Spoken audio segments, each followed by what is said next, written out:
Hello everyone. Can you see me? Please confirm. How are you doing today? Thank you for joining day 30 of our 31 days parenting challenge. Please confirm that you can see me. Confirm that you can see and hear me. Can you see me? Can you hear me? Thank you again for being so patient. Sorry about the issues with the network. Please confirm that you can see and hear me. Can you see me? Okay. Okay, thank you so much. So, thank you. Like I said, thank you for joining day 30 of our 31 days parenting challenge. Sorry about the issues with the network. So, today we're talking about contentment. Does a child feel content with his life? Does a child feel content with her life? Okay, the issue with contentment is one major issue we are having in our society today. So there are several things we need to ask our children. Are they happy? Because a child that is contented with the home environment, with whatever it is that they have, will be happy. Will be happy because contentment, yes, happiness is not what determines contentment, but anyone that is contented will be happy. Okay, so do they have unmet needs? Because a lot of times, a lot of our children go into or get into the wrong hands, get into the wrong places because of lack of contentment or because of unmet needs. So if your child has an unmet need, you need to know early, okay, especially when they get to the teenage age, when they get to 13, between 13 and 18 and above, young adults. You need to know exactly what their unmet needs are. Now, why do you need to know? Most of the time, it's not because it's not only when you can afford it. You need to know what exactly they want because we all have different preferences, different desires. And a lot of times, when they get into the wrong association, let's say they have friends that have some certain kind of clothes, some certain kind of shoes, or some kind of things that they never had or they do not have. All right. Influence can be a reason for being discontent. So you need to know exactly the roots of the problem. Okay, so another thing you need to know is what they are grateful for. Do we have gratitude sessions in our home? Like in my home, once in a while, we have a session where we just talk about what we are grateful for. Because a lot of times, when we think about what we are grateful for, we remind ourselves or we reflect on what or how far we have gone as if a family or how far we've gone as individuals. We reflect on what maybe God has done for us or the good things that has happened to us. And a lot of times it helps with discontentment. So we need to know, and then you also need to know what changes you can make to help them. Because in this age and time, our children and teenagers need to thrive. And they cannot thrive without some of this basic information or basic conversations with us. All right, recently, just a few days ago, I think so, there was a lady on YouTube, on social media in general, talking about how she can, how men should pay her 20 million. And I don't know how many of you have seen that video, but it's very irritating to watch. But because you're on social media, you will see that you will see a lot of these things. So when you see these things, do not think so far. A lot of our children, all right, I think I went to one comment section and I saw where so many persons are saying, oh, leave her, that is who she is. And these are young people saying these things. Okay. So someone that is talking about openly saying, oh, she needs a lot of men are in her DM. Okay, so she has a lot of men lining up to give her money to sleep with her and the rest of it. So the kind of influence, these are the kind of influences our children are exposed to. So whether we like it or not, they will be exposed, or they are already exposed to these things. So these conversations are compulsory. They are compulsory. So many parents act indifferent when it comes to some of these conversations, but they are compulsory. It's not something we can do without. It's important to check in with our children regularly to ensure that they are fulfilled, at least to an extent, to ensure that they feel your support or they feel really happy, really satisfied, because inner contentment is a form of satisfaction. All right, a lot of times it may not be total satisfaction, because even as adults, a lot of times we do not have total satisfaction. We want more, because we are insatiable beings as long as we are humans. But there should be a point where we get to that point of inner satisfaction, inner acceptance of who we are, of what we are, of what we have. Because contentment is not just about possessions. Okay, now what do we have in our society again today? We have people trying to enhance their looks. I don't know if you've heard of the BBL, people that do not have a wide hip, trying to enlarge their hips. People that do not have they feel their breast is not big enough, they try to enhance it. If you know some of these things, please put them in the comment section. You can add yours so we can talk about it. So these are a lot of issues, and the funny thing is the society is moving really fast. So I don't think there's a point where we should be thinking of, oh, when will these things end? It may get worse, because every day you go to the internet, you see worse things. It may get worse, and our children will see them. Our teenagers will see them. All right, when they transition from teenagehood, they will face these things. Okay, so now they should know that contentment or their happiness should not be based on people, should not be based on possessions, should not be based on what they think they have achieved. Because so many times a lot of children, especially those in primary school, have discontent in their academics. So let's try to broaden it. A lot of children are not contented because they feel some children are doing better than them. Some children are look. The other time I think recently, aside from academics, I was in a place, right? I just started observing two teenagers. Okay, one really, I would say she dressed differently, she dressed well. So I observed how one other teenager was just looking at her. She looked at her from her head. She kept looking at her. Over time, I wondered, okay, why is she looking at her so keenly? She kept looking at her, then she touched her skirt.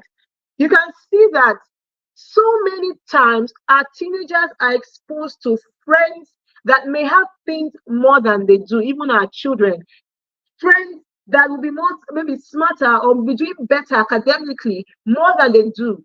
Friends that come from richer homes, that have wealthier parents, right? So what will keep them content? What will keep them standing?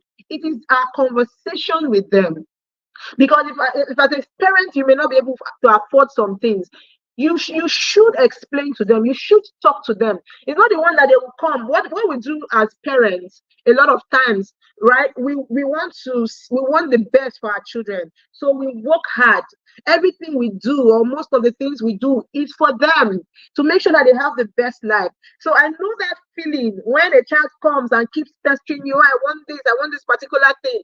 You may tell them, if you speak to them once or twice, you may tell them, oh, don't worry, relax. But when they do not relax, you will get angry. I'm trying to give you the best. I'm trying to do this for you. You need to calm down. But let me tell you, anger will not solve this issue of lack of contentment, right?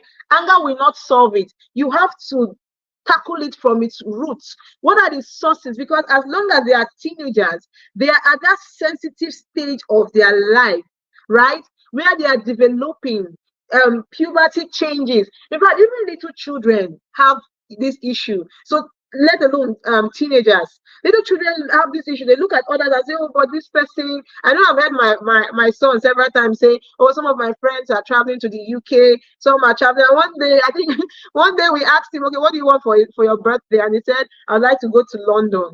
So these things will come. Okay, in my kids and teens circle, I asked them to tell me what they really wish for. And one person also said, I wish my parents will travel out of the country with me. These issues will always come, and you don't know how long that child must have thought about it. Maybe their friends, people in his circle, have been traveling out, have been coming in, they get them stuff, they get them things that we may not be able to afford.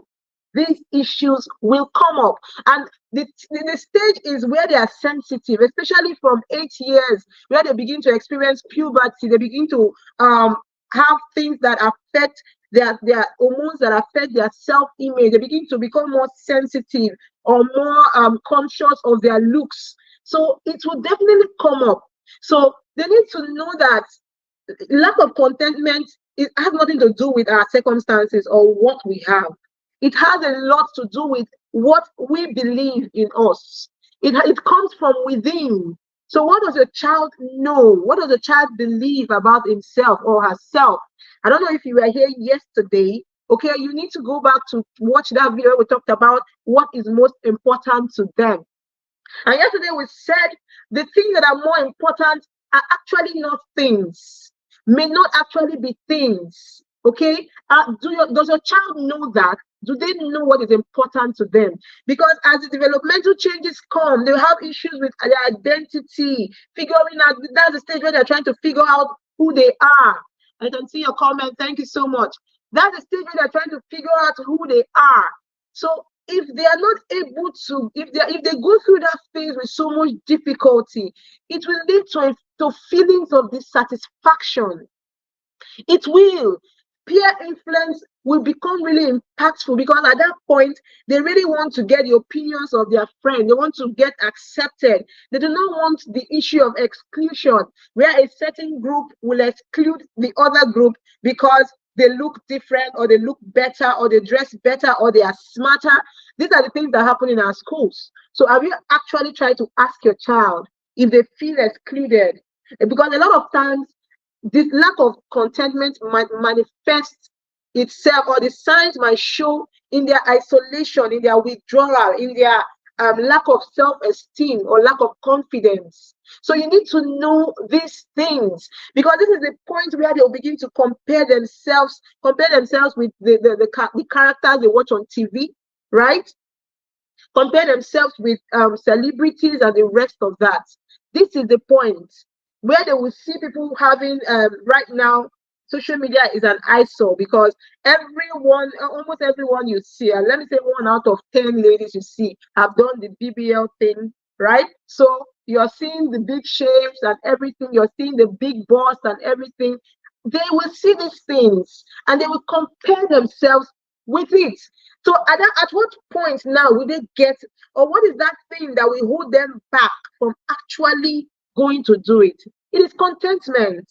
Because if your child is not contented, I feel, if I'm not even, it's a fact that everyone that tries to enhance any part of their body is not content or wasn't contented with what with what they were created with, or with the original form in which they were created.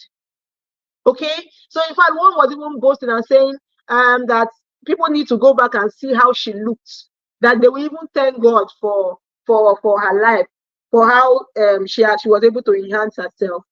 So you can see how much low self-esteem is being displayed there and displayed as confidence. So you need to actually teach your child what is confidence in itself. Okay, I also saw where a young man, right, was boldly he was sampling bundles of money, counting it, and then he started showing videos of how he made the money, right? How he's a sugar boy or sugar what to older women, and he was sampling the money, was showing the bundles of money. Our boys are watching it, our girls are watching it. So we have issues with Yahoo today. Why? Because of this particular issue, contentment. So our teenagers are becoming so discontent. They want to do things quickly. They want to get there quickly. So at what point will they draw the line if we do not have these conversations with them?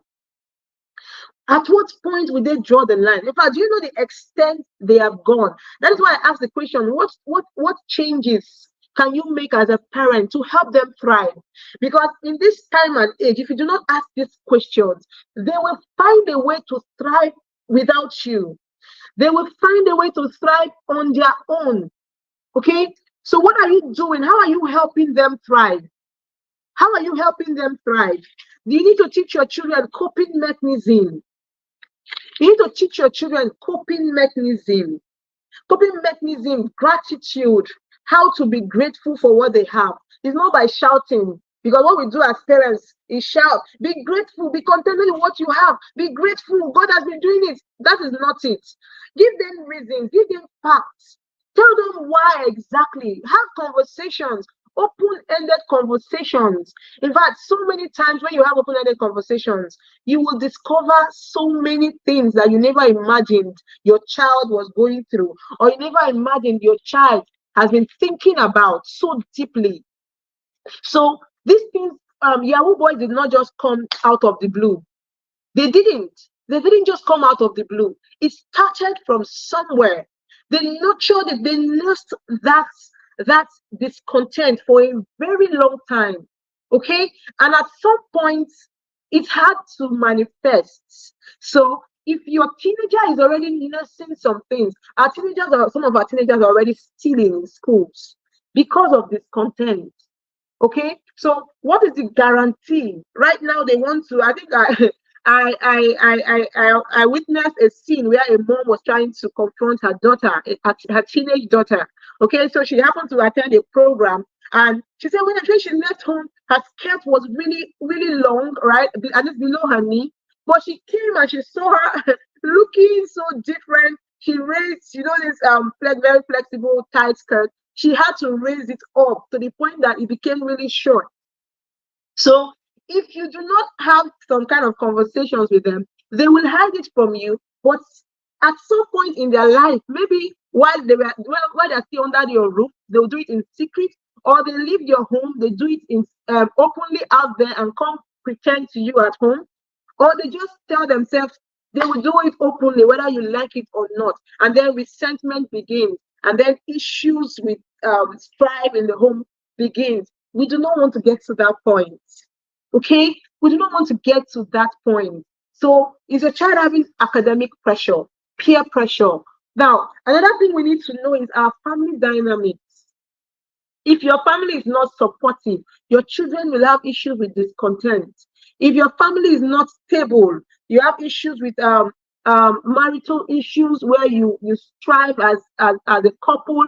They will have issues with discontent because they just want more. Their discontentment now may come from, I don't know how many persons right here have wished that they were from a different family. In our teenagehood, at some point or the other, we have wished so. Either we wish we are from a richer family, or we wish we are not from this family, or it. Some children wish that they are not from their family because the issues with their parents are just too much. The parental conflict, the lack of attention, they're not getting any attention because their parents are not even stable, right? So when the parents are not stable, how can the child get attention? How can the children get their attention? So we need to know if all those major challenges, the fact that your child does not have quality time is pushing them or nudging them into areas that they shouldn't go to, or into things that they shouldn't even think about. Okay, so one way we can help our children, right, is to let them know that they get stuck at some point in sadness, in depression, in unhappiness, if they base their happiness on the things that they possess, or on the things that they think other people have, on the things that they see on their peers. If they base their happiness on it, it means that they will keep thinking about it. And a lot of times you need to redirect that pressure into a positive aspect, right? You need to redirect instead of them to face pressure to want to cut corners to get things. Why don't they use that pressure to build on their goals, to build on their dreams and desires, and fight to accomplish something so that they can get those things? Okay, you need to teach them to learn to be content. Now these things might manifest in jealousy, resentment. You need to teach them how not to be jealous. In fact, as adults, we need to learn how not to be jealous. Teach them to see the positive side of others. Teach them to see only the beauty of what other people do and try to fight themselves to try to achieve it in a legitimate way. So these are the things that we need to teach them to be mindful, to reflect on their lives. Okay, thank you so much for joining me today. I hope we go back and Try to reflect on those things. And if it affects you directly as a parent, you need to reflect on yourself. Are you contented? Are you happy? How do you move from that stage or from that phase of discontent into the phase of contentment? Thank you, parents, for joining me today. I hope to see you again. Tomorrow is the last day. You do not want to miss it for anything. I wish to see you tomorrow. Bye, everyone.